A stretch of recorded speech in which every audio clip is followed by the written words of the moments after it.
பணிப்பெண் வன்கொடுமை செய்யப்பட்ட விவகாரத்தில் திமுக எம்எல்ஏ மகன் தரப்பு சிசிடிவி காட்சிப்பதிவு ஒன்றை வெளியிட்டுள்ளனர். இதுகுறித்த முழு விவரங்களோடு செய்தியாளர் கதிரவன் இணைப்பில் இருக்கிறார். கதிரவன், வெளியான சிசிடிவி காட்சிப்பதிவு குறித்து முழு விவரங்களை வழங்கலாம்.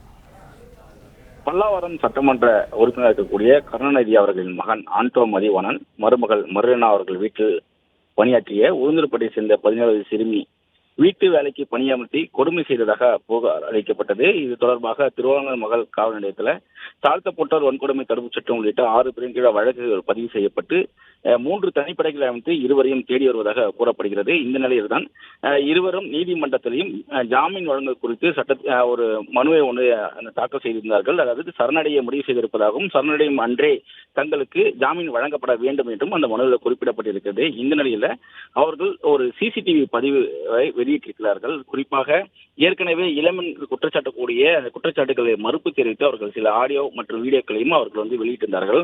அந்த வகையில் தான் மற்றொரு சிசிடிவி காட்சிகளை வெளியிட்டிருக்கிறார்கள்.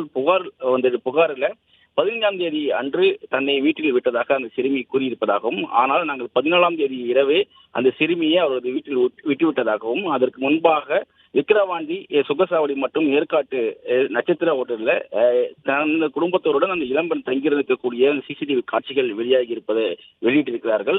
14ஆம் தேதி இரவு 7:30 மணி அளவில் அவர்கள் உணவு உட்கொண்டு விட்டு வெளியில அந்த குழந்தை தூக்கி கொண்டு அந்த சந்தோஷமாக அந்த சிறுமி வருவது போன்ற ஒரு காட்சியையும், அதே போல மதிய வேளையில மாலை வேளையில அவர்கள் உணவு உட்கொள்வது போன்ற ஒரு சிசிடிவி காட்சியும் அவர்கள் வெளியிட்டிருக்கிறார்கள். தங்களோடு இருக்கும்போது சிறுமிக்கு எந்த விதமான தொந்தரவும் அளிக்கப்படவில்லை என்றும் சந்தோஷமாக அந்த சிறுமி தங்களோடு இருந்ததாக கூறிதான் இந்த சிசிடிவி பதிவுகளை வெளியிட்டிருக்கிறார்கள். இது தொடர்பாக சிறுமியிடமும் தகவல்கள் கேட்கப்பட்ட போது தன்னை கொடுமைப்படுத்தி மறைப்பதற்காக இது போன்று அவர்கள் வீடியோக்களை வெளியிடுவதாகவும் இந்த சிறுமி தரப்பிலையும் விளக்கங்கள் அளிக்கப்பட்டிருக்கின்றன. தற்போது இது தொடர்பாகவும் போலீசார் விசாரணைகளை மேற்கொண்டு வருகிறார்கள். தகவல்களுக்கு நன்றி கதிரவன்.